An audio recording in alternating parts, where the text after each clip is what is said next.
The ballroom glittered like frozen fire, chandeliers blazing overhead until the marble floor itself seemed to burn with light. Silk rustled, jewels caught every flame, and the scent of white lilies drifted through the crowded hall as 100 conversations dropped to a hush. Lisa J.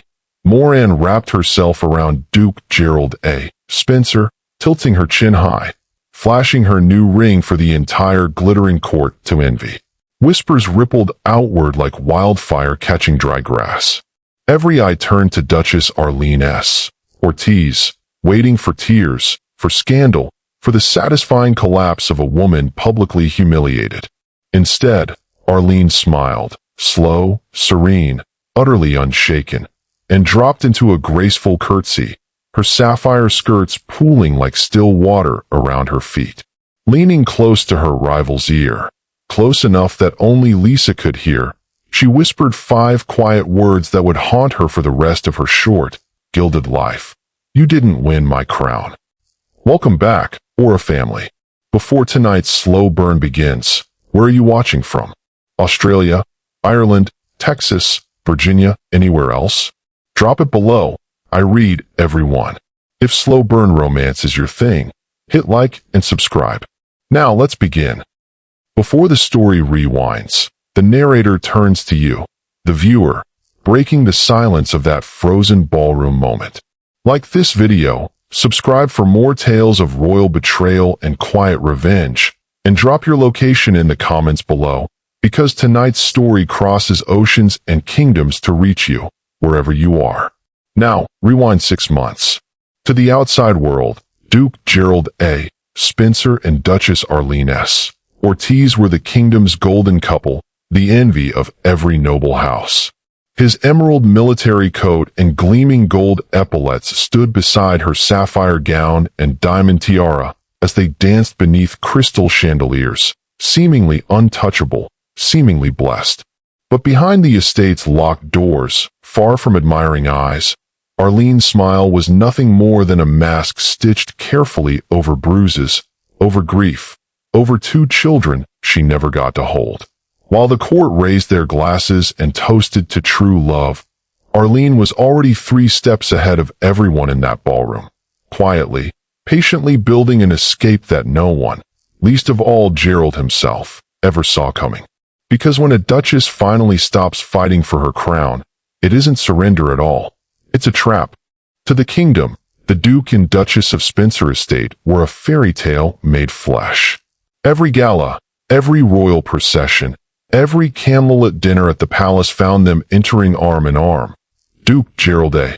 Spencer in his emerald coat and gleaming epaulets, Duchess Arlene S. Ortiz in silk and sapphire, her diamond tiara catching the light like scattered stars. Court painters begged to capture them. Poets wrote verses comparing their union to the eternal binding of sun and moon. Mothers pointed them out to their daughters as proof that love and nobility could exist in the same breath. Arlene had learned, long ago, exactly how to hold her face. At the summer masquerade, she laughed at Gerald's jokes with practiced warmth, her hand resting lightly on his arm as photographers and portrait artists circled them like moths. She curtsied to duchesses twice her age with flawless grace. She complimented gowns she didn't remember seeing. And when Gerald pressed his lips to her temple in front of the assembled nobility, murmuring something sweet against her hair, the entire ballroom sighed with envy, never knowing that his fingers, hidden beneath the folds of her gown, dug into the small of her back hard enough to bruise. The carriage ride home was always silent. That silence was the most dangerous sound Arlene knew. The moment the estate's great doors closed behind them, the mask Gerald wore for the kingdom fell away like a discarded costume, and what remained beneath it was cold, controlled, and merciless. A wine glass poured a fraction too full. A servant addressed before he was. A stray word Arlene hadn't meant as challenge, but which had landed as one anyway. It never took much. It never needed to. She had stopped flinching outwardly years ago. Flinching only invited more. Instead, she had trained herself to go very still, very quiet. the way a small animal does when it senses the shadow of something larger passing overhead. She cataloged exits without looking at them. She memorized which floorboards creaked. She learned the exact tone of voice that meant tonight will be bad, and the exact tone that meant tonight will be worse. The staff saw bruises sometimes, high collars and long sleeves in summer, a slight stiffness when she walked. They said nothing. Gerald paid well, and silence was simply part of what that payment purchased. The physician who visited the estate twice a year for routine care had long since stopped asking questions he didn't want answered. And still, at the next gala, and the one after that, Arlene would step from the carriage in a new gown, chin lifted, smile in place, and the kingdom would sigh at how fortunate she was. The luckiest duchess alive, they called her. Chosen by a duke who adored her. She let them believe it. Belief, she had discovered, was a kind of armor. Theirs, not hers, but useful all the same. As long as the world outside those estate doors believed in the illusion, no one came looking for the truth behind them. Arlene simply waited. And underneath the waiting, something patient and unbreakable had already begun, quietly, to plan. For 6 weeks, Arlene carried a secret sweeter than any jewel Gerald had ever clasped around her throat. She had suspected at first in the quiet mornings, in the way certain scents from the kitchens turned her stomach, in the tender fullness beneath her ribs that no corset could quite explain away. When the physician confirmed it in hushed tones, swearing discretion, something in Arlene's chest had loosened for the first time in years. A child. Perhaps, foolishly, desperately, a reason for things to change. She told herself a story in those 6 weeks, the way a starving person dreams of feasts. Perhaps fatherhood would soften the hard places in Gerald. Perhaps he would look at a small, helpless life he had made, and remember, he was capable of gentleness. She had seen flickers of it once, long ago, before the marriage had calcified into something else entirely. She let herself hope that a child might call that gentler man back out of hiding. She said nothing to him yet. Not until she was certain. Not until the moment was right. She never got to choose that moment. It was an ordinary evening, or should have been, a dinner delayed by 20 minutes because the kitchen staff had scorched the first batch of bread and quietly, quickly, prepared another rather than serve it burnt. A small thing. A servant's mistake, not Arlene's at all. But Gerald had come home already simmering from some slight at court, some rival duke's comment that had lodged under his skin, and he arrived at the table to find it bare and the hour late.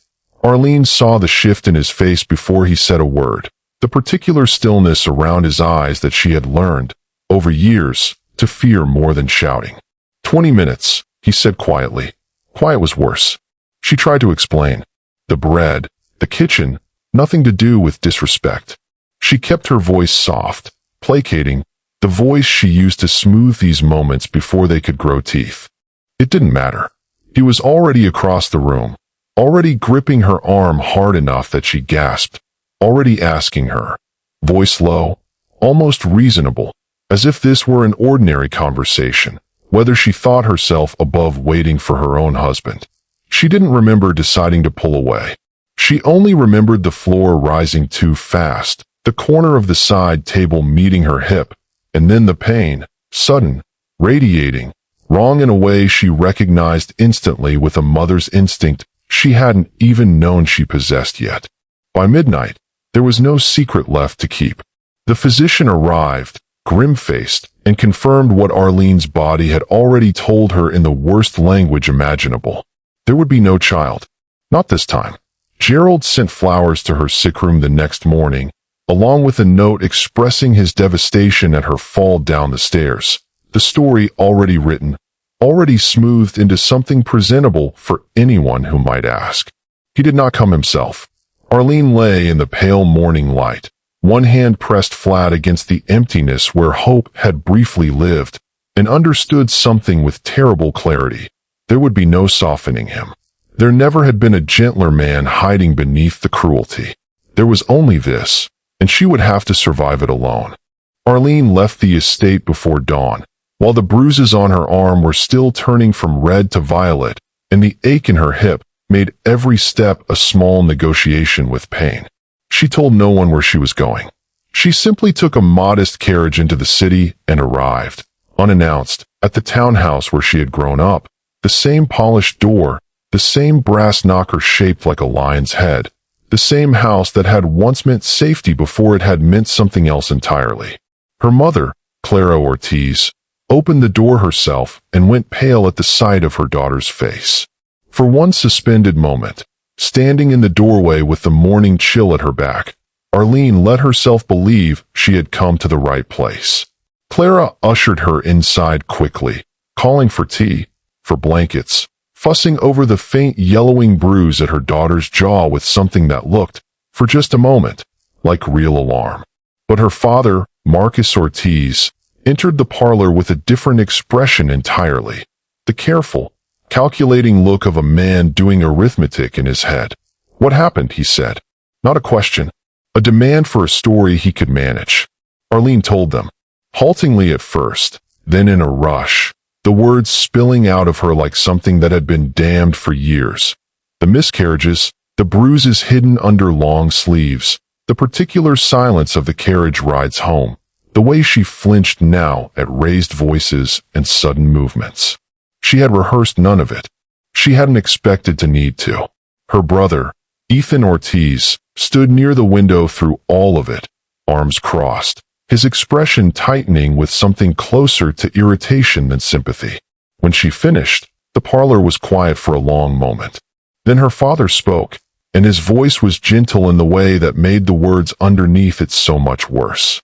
"Arlene, you must understand our position," he reminded her, carefully, patiently, as though explaining something to a child, of the Duke's monthly allowance that kept this very townhouse standing, of Ethan's tuition at the Royal Academy, paid quarterly, without fail, by Gerald's own hand, of the standing the Ortiz name now enjoyed at court, borrowed entirely from her marriage, spent freely by a family who had never once had to earn it themselves. "If you leave him," her father said, "we lose everything he provides. All of us. Ethan's education. This house. Our place at court." Clara said nothing now, her earlier alarm folding quietly back into the family's practiced silence. Ethan didn't meet his sister's eyes at all. "You are exaggerating, surely," her father continued, softer now, almost kind, which was somehow the cruelest part. "Marriages have difficult seasons. You must be patient. You must go back."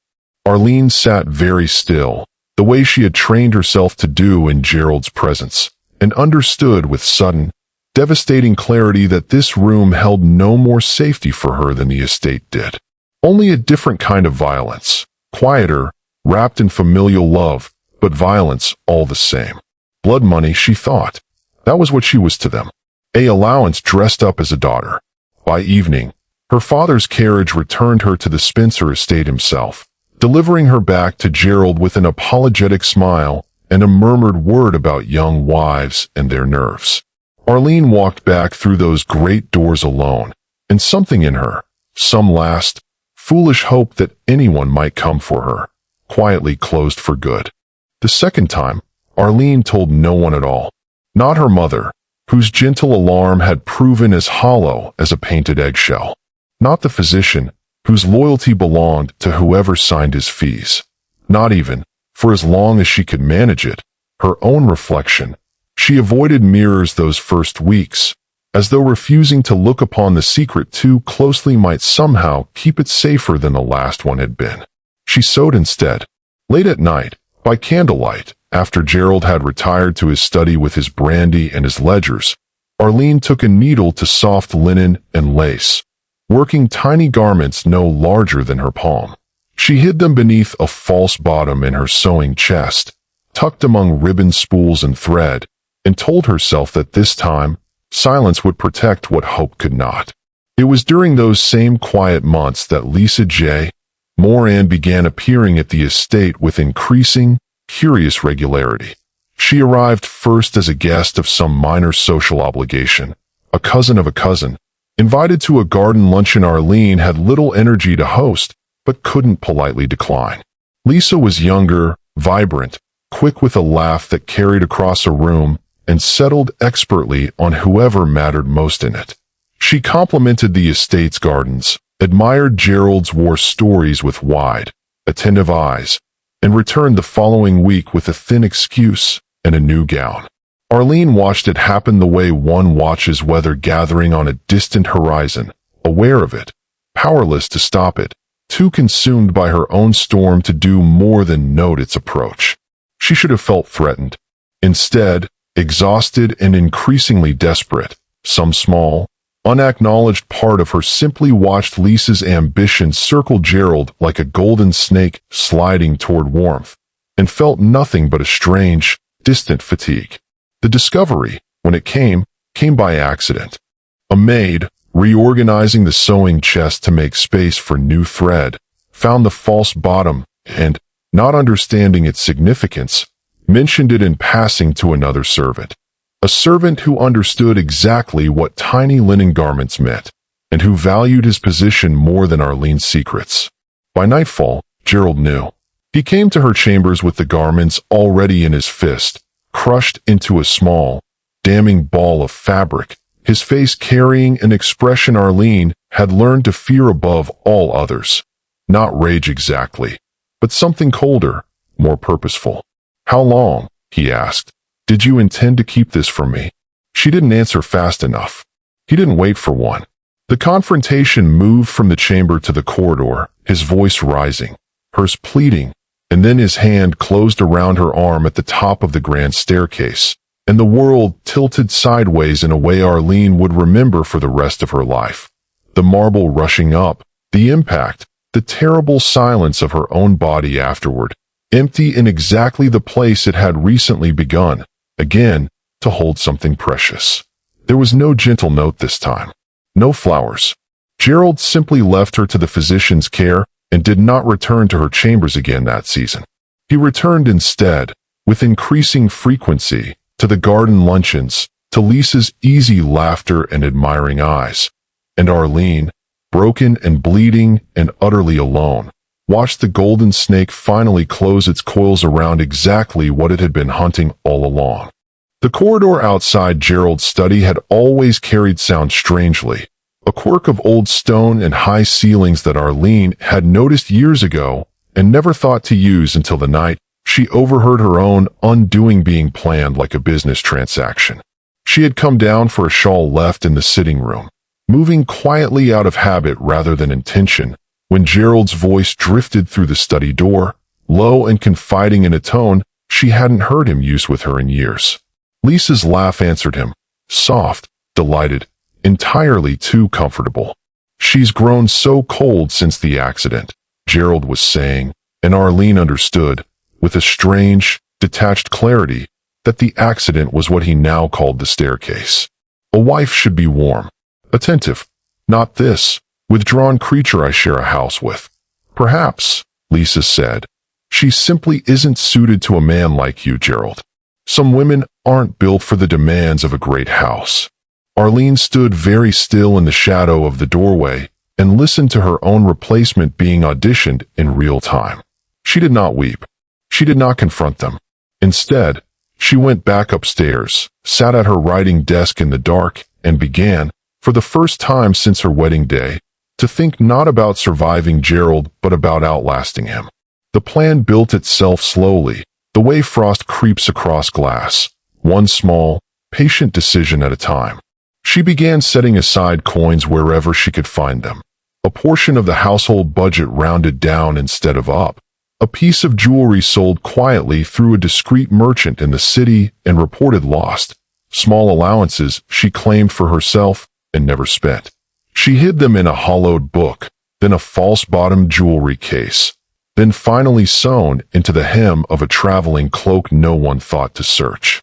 She sought out Madame Fournier, an aging lace-maker in the capital renowned in her youth for gowns commissioned by queens, and arranged private lessons under the pretense of a charitable hobby befitting a duchess. Arlene's fingers, already skilled from years of idle needlework, learned quickly the intricate à la sauce stitches, the delicate chantilly patterns, the painstaking art of bobbin lace that could turn simple linen into something a countess would pay a fortune to wear. It became, in secret, the one true thing she was building for herself. And in the house itself, she began, carefully, to become someone easier to discard. She let dinners run late without apology. She answered Gerald's questions with vague distraction, feigned forgetfulness about engagements that once would have consumed her careful attention. She allowed her wardrobe to grow plain, her conversation dull, her presence at his side increasingly forgettable. Where once she had performed devotion flawlessly for the court's approval, she now performed indifference just as precisely. A duchess quietly, deliberately, becoming a disappointment. Gerald noticed. Of course he noticed.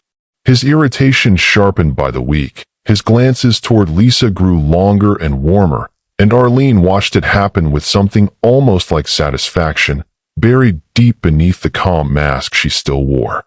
She was no longer trying to keep her crown. She was learning, patiently, precisely, exactly how to lay it down herself, and choose, for the first time in her marriage, who would be left holding it. The winter banquet was the grandest event of the court calendar, and Arlene had chosen it deliberately. Too many witnesses, too much spectacle, exactly the kind of stage Gerald could never resist when it came to proving a point. She arrived at his side as she always did, composed and correct in a gown she had chosen to look slightly wrong for the occasion, a shade too somber, a cut a season out of fashion. Small enough details that only a man already looking for reasons would notice them. Gerald noticed. She watched him notice, watched the muscle tighten along his jaw as Lisa swept past them in crimson silk that caught every candle flame in the hall. Dinner was a performance of small cruelties. Gerald corrected Arlene's remarks in front of visiting dignitaries. He let his hand rest, just slightly too long, on Lisa's chair as he passed behind it. Arlene said little, ate less, and let her silence read as sullenness rather than strategy. It was over the second course that he finally turned to her, voice pitched just loud enough to carry to the nearby tables. "You've become a poor reflection of this house, Arlene." She lifted her eyes slowly, giving him exactly the flicker of hurt he expected to see. "Perhaps," she said quietly, "I have." It was all the opening he needed. Whether it was wine, or Lisa's nearness, or simply the accumulated irritation of months, Gerald rose from his seat and delivered, in front of half the kingdom's nobility, a denouncement he had clearly been rehearsing for weeks, cold, deliberate, cruelly public. A wife who had failed to give him an heir. A wife whose coldness had driven him elsewhere. A wife, he announced, he could no longer in good conscience call Duchess of this house. The hall fell into stunned silence. Somewhere near the head table, Lisa's hand rose to her mouth in an expression Arlene recognized instantly as poorly disguised triumph. Arlene let her chin tremble. She let one tear fall, perfectly timed, catching candlelight as it slid down her cheek. She rose from her chair slowly, as though the weight of humiliation itself were pressing her down, and said nothing in her own defense. Because a woman defending herself was a woman staying, and staying was no longer the plan.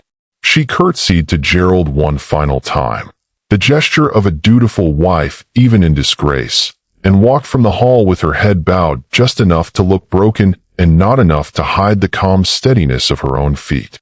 By morning, she was gone from the estate entirely, a single small trunk loaded onto a hired carriage before the household even stirred. Inside that trunk, her hidden gold, sewn into the cloak's hem. Beneath it, carefully wrapped, the fine lace samples she had spent a year learning to create. She left behind the jewels, the gowns, the title, all of it dead weight now, all of it belonging to a woman she no longer intended to be.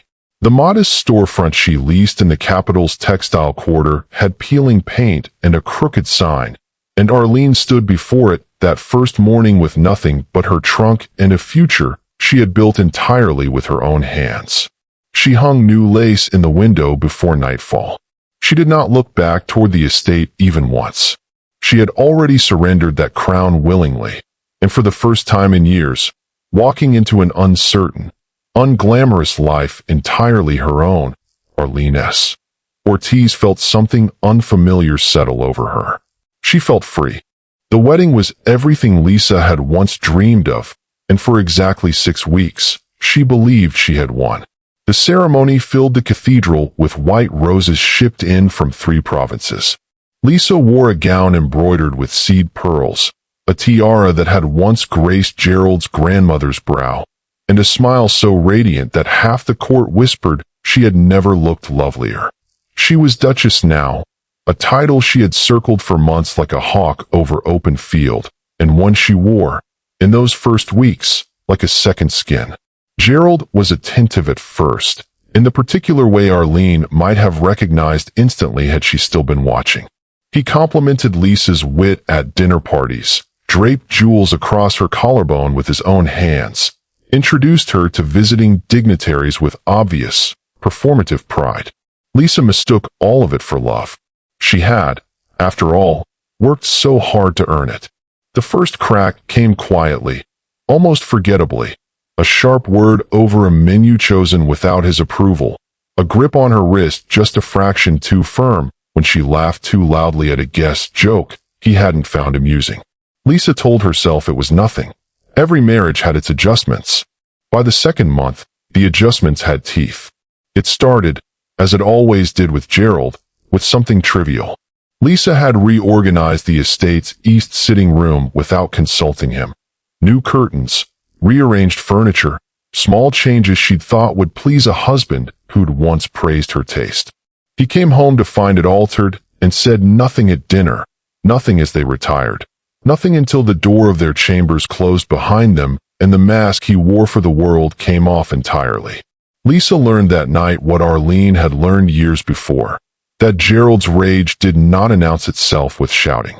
It arrived instead in that terrible, controlled stillness, in a grip that left fingerprint bruises blooming purple beneath her sleeves by morning. She began wearing high collars within weeks. Lace at first, delicate and fashionable enough to pass as mere preference, and then sturdier fabrics as the marks demanded more coverage. Her lady's maid, a discreet young woman named Bethan, applied thick creams and powders to Lisa's throat and jaw each morning with practiced, silent efficiency. The same cosmetics, though Lisa didn't know it, that had once concealed similar marks on a different duchess's skin. She told herself, as Arlene once had, that it would pass. That she had simply caught him on bad days, stressful days, days when court politics or his war memories weighed too heavily. She made excuses to her own reflection in the mirror each morning, painting over truth with the same practiced hand she used on her bruises. At the autumn garden party, 3 months into her marriage, Lisa caught her own reflection in a hall mirror between events. Collar too high for the season's fashion, cosmetics too thick for the summer heat, a woman disappearing beneath her own careful concealment. For one unguarded moment, something like recognition flickered across her face, though she couldn't yet name what she recognized. She thought, briefly, unbidden, of Arlene's calm smile at that final banquet, of the strange, quiet dignity in the way the former Duchess had walked from the hall in disgrace. Lisa pushed the thought away quickly, adjusted her collar, and returned to the party with a bright, practiced smile of her own, not yet ready to understand that she had not won a crown at all. She had only inherited a cage. By the 8th month of her marriage, Lisa had stopped believing in adjustments. She had learned the full shape of the cage by then, the particular silences that preceded violence, the careful calculation of which servants could be trusted to say nothing, the exhausting performance of happiness she now maintained at every gala while her body kept private ledgers of bruises beneath silk and lace. She thought often, now, of her own father, Lord Moran, a stern but not unkind man whose estate sat 2 provinces away, further with each passing month than she had ever imagined distance could feel. She wrote to him in secret, late one night, by a single candle in her private sitting room. She did not ask for rescue outright. Some remaining pride, or perhaps fear, kept her from writing the word help plainly on the page. Instead, she wrote of missing home, of wishing to visit before winter, of a longing she hoped her father would recognize as the plea it truly was, buried beneath a daughter's careful, hopeful phrasing. She sealed it herself and gave it to Bethan, her maid, to post discreetly the following morning. She never learned exactly how Gerald intercepted it, whether Bethan's loyalty had quietly shifted, purchased, or frightened into betrayal, or whether Gerald simply made a habit, as he always had, of knowing everything that moved through his own house. What mattered was that by evening, he stood in her sitting room with the letter already opened in his hand, and the particular stillness on his face told her everything before he spoke a single word. "Missing home," he read aloud, voice flat and terrible. "Wishing to visit before winter. Tell me, Lisa, what exactly did you intend your father to understand from this?" She tried to explain, the way Arlene once had, that it was nothing, only homesickness, only a daughter's ordinary longing. The words came out too fast, too frightened, and she knew even as she spoke them that they would not be enough. The confrontation moved, as it always did with Gerald, from words to something worse. He gripped her arm at the top of the grand staircase, the same staircase where Arlene had once lost everything twice over, and Lisa, finally understanding with total clarity what kind of house she had married into, tried for the first time to pull away from him entirely. It was that resistance, perhaps, that sealed what came next. He shoved her, whether from calculated rage or a moment's loss of control, no one would ever fully know, and Lisa's world dissolved into the same terrible tilt Arlene had once described to no one. The marble rushing up too fast, the impact, and then a silence far more absolute than any Lisa had endured before. She did not die that night. She lived 3 more weeks in a private chamber, her legs forever stilled beneath the sheets, her spine broken in a way no physician's skill could mend. She lived long enough to understand, fully and finally, the curse she had walked into at that first grand ball. And in her final days, weak and fading, Lisa asked for only one visitor. Word reached the modest lace shop in the capital by messenger, breathless and unexpected. "The Duchess is asking for you." Arlene stood in her shop doorway holding the note, and understood, with a strange and heavy stillness, that the curse she had once whispered as a warning was finally, terribly, coming home to be answered. Arlene arrived at the Spencer estate for the first time in over a year, and the great doors that had once locked so much suffering inside now stood open to let a magistrate's carriage pass through. Lisa was barely recognizable in the dim light of her sick room, pale and diminished against the pillows, her once vibrant laugh reduced to a thin whisper. When Arlene entered, Lisa's eyes filled with tears that had nothing to do with pain. "I didn't win your crown at all," Lisa said, her voice breaking. "I walked straight into your curse. I'm sorry, Arlene. I'm so sorry." Arlene took her hand, the same hand that had once flashed a triumphant ring before the entire court, and found, to her own quiet surprise, that she held no satisfaction in this moment. Only a tired, sorrowful recognition of a suffering she knew intimately. "You didn't deserve this," Arlene said softly. "No one does." Lisa died 3 days later, but her death, unlike her marriage, would not be buried in silence. Bethan, racked with guilt over the intercepted letter, was the first to speak to the magistrates, describing the bruises she had concealed for months beneath collars and cosmetics. The physician who had once signed off on convenient explanations of falls and accidents finally testified to the truth his own records had long documented, for Lisa, and, when pressed, for Arlene before her.